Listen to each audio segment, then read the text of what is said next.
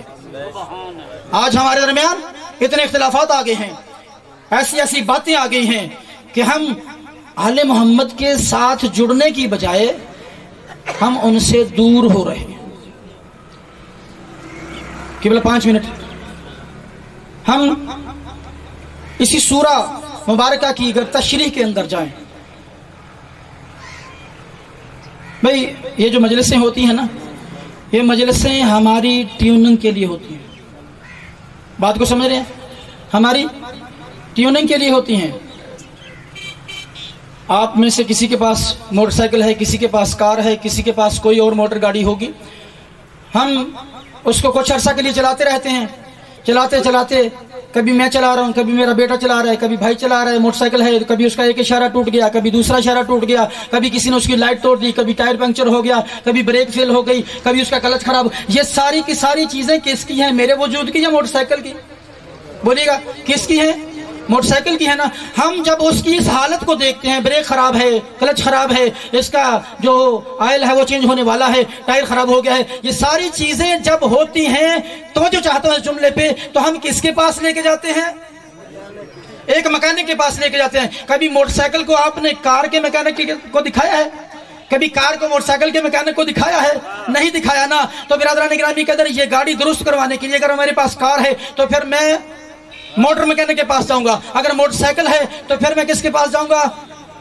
Motor cycle mechanic کے پاس جاؤں گا۔ تو برادران گرامی قدر، آئیے دیکھیے، میرے بھی اشارے ہیں، میرے بھی ٹائر ہیں، میرا بھی آئل چینج ہونا چاہیے، میرے وجود کی کیفیت جو ہے نا ایک گاڑی کی کیفیت ہے، تو ہم کس کاریگر کے پاس جائیں جس کاریگر نے حسین جیسے کاریگر کو خلق کر کے ہمارے لیے ایک رہنما بنا دیا، ایک بہترین ہادی بنا دیا، ایک بہترین ہادی اور رہنما دے کر کہا کہ جب بھی تیرے ٹائر پنکچر ہو جائیں، جب بھی تیرا آئل چینج ہونے والا ہو جائے، جب بھی تیرے اشارے ٹوٹ جائیں، جب بھی تیری ہیڈ لائٹ ٹوٹ جائے، تیرا دماغ خراب ہونے لگے، تو شریعت محمدیہ سے پیچھے ہٹنے لگے اور تیرے دل کے اندر اتنا زنگ لگ جائے کہ جب تجھے نماز کے لیے پکارا جائے، اذان ہونے لگے اور تو اپنے بستر سے نہ اٹھ سکے، تو پھر یہ سوچ کہ تیرے اشارے بھی کام نہیں کر رہے، تیرے ٹائر بھی کام نہیں کر رہے، تیرا ذہن فیل ہو چکا ہے، تیرا آئل چینج ہونے والا ہو گیا ہے، تو برادران گرامی قدر کیا ہم موٹر میکینک کے پاس جائیں گے؟ کیا ہم موٹر سائیکل کے صحیح کرنے والے کے پاس جائیں گے؟ نہیں، ایسے کاریگر کی ضرورت ہے کہ جو میری روح کو بھی سنوار دے، جو میرے دل کو بھی سنوار دے، جو میری ٹوٹی ہوئی لائٹوں کو، یعنی اگر یہ آنکھ بے حیا ہو گئی ہے تو گویا یہ آنکھیں اشارے ہیں، یہ ٹوٹ چکے ہیں، اگر میرا ہاتھ چوری کی طرف جا رہا ہے تو سمجھ لیں کہ یہ ہیڈ لائٹ ٹوٹنے والی ہے۔ برادران گرامی قدر اگر میں نماز کو قبول نہیں کرتا ہوں، روزے کو قبول نہیں کرتا ہوں، میں اعمال واجبہ کی طرف نہیں جاتا ہوں، تو پتہ چل گیا کہ یہ ساری کی ساری گاڑی زنگ آلود ہو چکی ہے، اس کی ٹیوننگ کی ضرورت ہے، اور ٹیوننگ کروانے کے لیے ہمیں دربار حسین یعنی مجلس اعظم میں آنا ہے، یہاں پہ آ کے اشاروں کو درست کروانا ہے، یہاں پہ وہاں گیٹ سے داخل ہوتے ہی ساری خراب چیزوں کو میں نے پھینک دینا ہے، جب یہاں سے جاؤں تو پتا چلے کہ میں حسینی ہو گیا ہوں، میرے اشارے ٹھیک ہو گئے ہیں، میری بریک ٹھیک ہو گئی ہے، جہاں کہیں بھی آنکھ غلطی کرنے لگے تو میں کیا کہوں؟ نہیں، ابھی تو حسین سے ہو کے آیا ہوں، ابھی تو حسین کو مل کے آیا ہوں، اگر ہاتھ چوری کی طرف بڑھنے لگے تو اس کو روک لوں، نہیں، حسین سے وعدہ کر کے آیا ہوں۔ یہی بات میں ان زائرین سے کہوں گا کہ جو زیارات کر کے آتے ہو نا، یہ پرانی آنکھیں وہیں چھوڑ آیا کرو، ہاتھوں کو بھی وہیں چھوڑ آیا کرو، پاؤں کو بھی وہیں چھوڑ آیا کرو، کیوں؟ اس لیے وہاں پر وہ ماسٹر بیٹھا ہے جس کا باپ ماسٹر آف اسلام ہے، وہاں پر وہ ماسٹر ہے کہ جو تمہیں ہر قسم کی تعلیم دے کر، ہر قسم کی تربیت دے کر بھیج رہا ہے، تو یہ سارے کا سارا وجود جو ہے یہ جب یہاں سے چلنے لگے تو ادا کر کے چلوں کہ میرے مولا آپ نے توفیق دی ہے نا، مجھے اپنے طرف بلایا ہے، اپنے روزے کی زیارت کے لیے بلایا ہے۔ قبر حسین پہ جب پہنچے تو وہاں پر ساری بدبوئے بدن جو ہے میں اس کو دھو کے قبر حسین کی مٹی کی خوشبو کو اپنے مشام میں ایسے بٹھا لوں کہ میرا سارا دماغ جو ہے مرتے دم تک ایسا معطر ہو جائے کہ کبھی آنکھ میلی نہ ہونی پائے، کبھی وجود بیکار ہونے نہ پائے۔ یہ جو میں نے ابھی کہا نا کہ وجود بیکار ہونے نہ پائے، اس بیکار ہونے سے کیا مراد ہے؟ یعنی جب تک یہ وجود اطاعت الہی میں تھا تو بیکار نہیں، کارآمد تھا، اور جب میں نے اطاعت الہی آل محمد کی سیرت کو چھوڑ دیا تو سمجھ لے کہ میرا وجود جو ہے یہ بیکار ہو رہا ہے۔ تو آئیے برادران گرامی قدر، ہم ایسے ڈاکٹرز کے پاس چلتے ہیں، ایسے طبیبوں کے پاس چلتے ہیں کہ جنہوں نے اسلام جیسی بیمار ہستی کو ایسی دوا اور ایسا علاج کیا کہ آج تک آپ مجلسوں میں بھی آتے ہو تو اسی کا نام لے کر تربیت حاصل کرتے ہیں، تو کہاں سے؟ بنام حسین ابن علی۔ انشاءاللہ شہادت میرے بعد انتہائی واجب الاحترام بزرگ عالم دین موجود ہیں، وہ پڑھیں گے۔ میں چند جملے صرف یہی عرض کرنا چاہتا ہوں، عزاداران حسین جب قید ہو گئی نا سیدزادیاں، ان سیدزادیوں میں ایک معصومہ کا نام ہے سکینہ، جو اپنے بابا کے دل کا سکون ہے، جس کو سینے پہ لٹا کے حسین سکون محسوس کرے، اس کی عظمت کیا ہوگی۔ سکینہ آج اجڑ گئی، سکینہ کربلا سے قید ہو کے چلی۔ کون سکینہ؟ جو بابا کی دل کا چین ہے، جس کو شب عاشور بار بار حسین کہتے ہیں، یا نور عینی، اے میری آنکھوں کی آنکھیں، میری آنکھوں کی ٹھنڈک سکینہ، آؤ میرے سینے پہ لیٹو کہ مجھے سکون ملے۔ عزاداران حسین، یہ بی بی قید ہو کے جا رہی ہے کہ ایک مقام پہ نا کچھ بچے ہیں کوفہ کے یا کوئی اور بچے ہوں گے، شیمر بے حیا پانی کی مشک لے کے نا ان بچوں کی طرف بڑھا، بچوں کو بھی پانی پلا رہا ہے، جانوروں کو بھی پلا رہا ہے، اور یہ معصومہ ایک جگہ پہ کھڑی ہو کے نا شیمر کو غور سے دیکھنے لگی کہ شاید میری بھی پیاس بجھا دے۔ سن لیا آپ نے جملہ؟ شاید کہ میری بھی پیاس